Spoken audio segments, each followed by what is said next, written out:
शुक्ला जी, मैं आपसे ये जानना चाहती हूँ कि आखिरकार यहाँ पर अगर कांग्रेस, समाजवादी पार्टी और वो सब ये कह रहे हैं कि साहब विपक्ष के नेता हैं, चुने हुए प्रतिनिधि हैं, विपक्ष के नेता संवैधानिक पद पर बैठे हुए हैं, इन लोगों से काहे का डर है प्रशासन को? क्यों नहीं इनको जाने देते हैं? वहां पर ऐसा क्या है जिसको छुपाने की कोशिश की जा रही है? अगर चले जाएंगे ये नेता वहां पर तो ऐसा क्या हो जाएगा?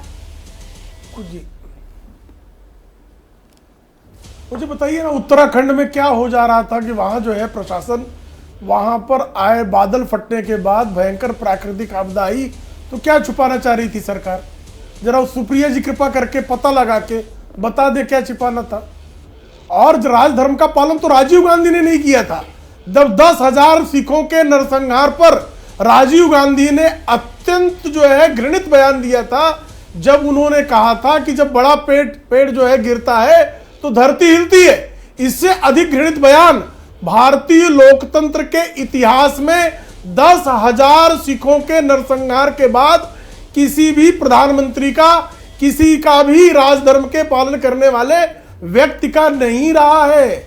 मलियाना में किस तरह से कांग्रेस के शासनकाल में निर्दोष नागरिकों की हत्या करके उनकी लाशों को नहर में फेंक दिया गया था, ये किसी से छिपा नहीं है। भागलपुर में कांग्रेस के शासनकाल में किस तरह से निर्दोष नागरिकों की हत्या करके उस पर बैंगन की खेती कर दी गई थी।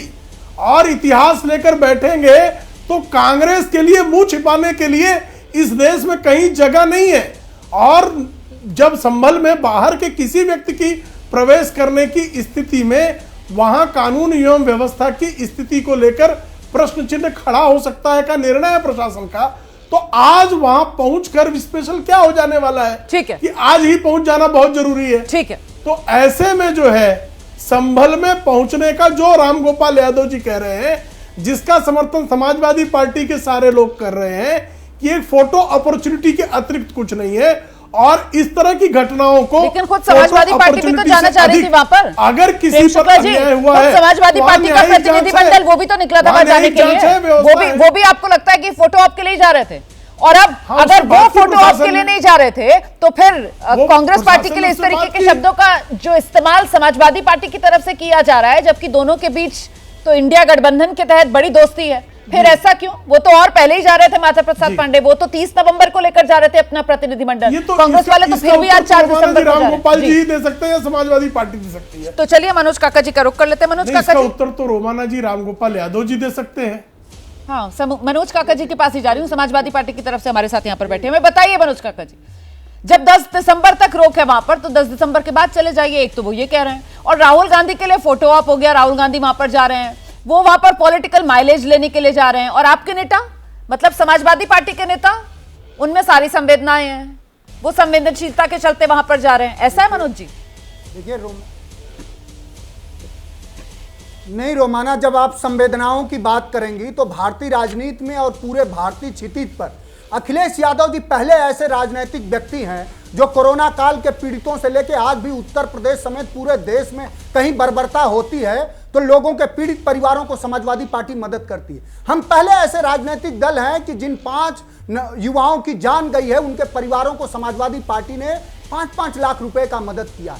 हम चाहते हैं कि लोकतंत्र, लोकशाही, जनतंत्र जनता से चलता है, जनता की भावनाओं से चलता है। जो वहां पुलिस अफसर है, जो पुलिस कप्तान है, जो वहां का पुलिस कमिश्नर है, जो वहां का सर्किल ऑफिसर है अनुज चौधरी, उसका भाई अमित चौधरी कौन है, अभी मीरापुर से चुनाव टिकट मांग रहा था। तो भारतीय जनता पार्टी, योगी आदित्यनाथ जी जो वो मोदी जी के राह पर चल रहे हैं, जिस तरह से वो 2002 में हो करके और उनका राष्ट्रीय राजनीति में प्रादुर्भाव हुआ, उसी तरह वो चाह रहे हैं कि उत्तर प्रदेश में भी भले ही चाहे कितनी भी लाशें बिक जाएं, उनका राजनीतिक प्रादुर्भाव हो, वो दिल्ली जाना चाह रहे हैं। यही तो राष्ट्रीय अध्यक्ष जी ने इस देश के सदन में कहा कि अब लखनऊ वाले भी दिल्ली वालों से वही उन्मादी और वही नफरत भरी सीख लेकर के, चूंकि वो जानते हैं कि वो विकास की बात कर नहीं सकते। इकोनॉमिक्स टाइम्स की रिपोर्ट है कि 2 सालों का सबसे स्लोवेस्ट इस समय हमारी जीडीपी चल रही है, ये रिपोर्ट है। पूरे बेरोजगारी के हालात में क्या है, देश के किसान अगर कल अपना हक मांग रहे थे नोएडा गाजियाबाद के, तो 160 किसानों को, बुजुर्ग माता तक को, महिला तक को,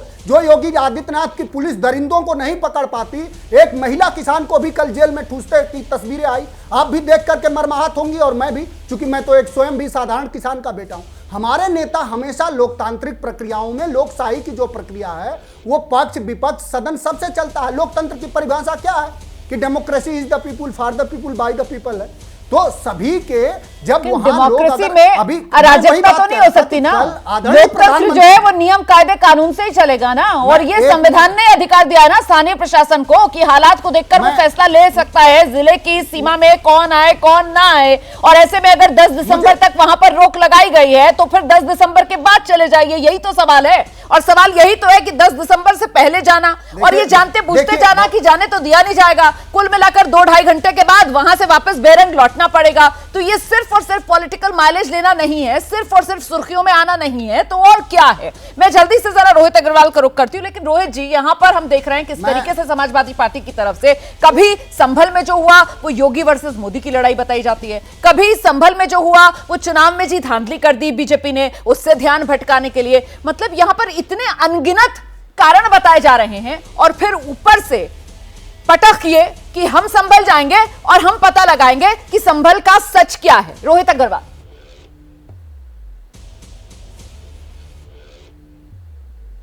देखिए रोमाना जी, केंद्र में तीसरी बार और प्रदेश के अंदर दूसरी बार समाजवादी पार्टी और कांग्रेस की सरकार को जनता ने नकारने का काम किया है।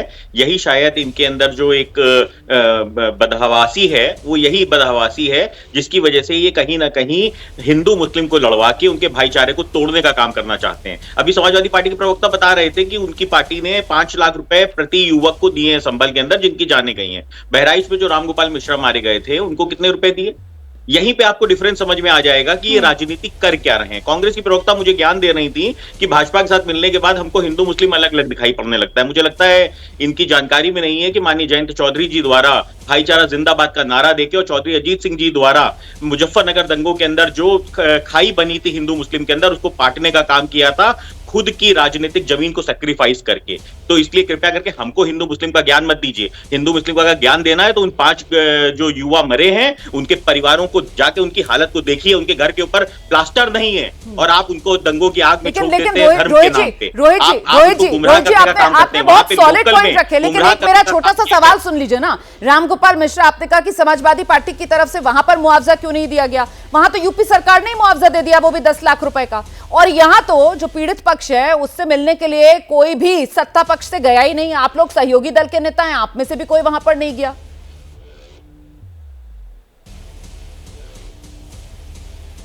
रुमाना जी, जांच चल रही है और जांच के अंदर अगर ये तथ्य सामने आएंगे कि वो बेगुनाह थे, वो पत्थरबाज नहीं थे जिनकी मौत हुई है, तो बिल्कुल उनको मुआवजा दिया जाएगा। परंतु अगर आप एक तरफ पत्थरबाजी करेंगे पुलिस के ऊपर और वहां पे आपके आपसी रंजिश के अंदर आपको गोली मार दी जाएगी, वहां पे अगर आप एक्सपेक्ट करते हो कि पुलिस आपको मुआवजा देगी या प्रशासन आपको मुआवजा देगा।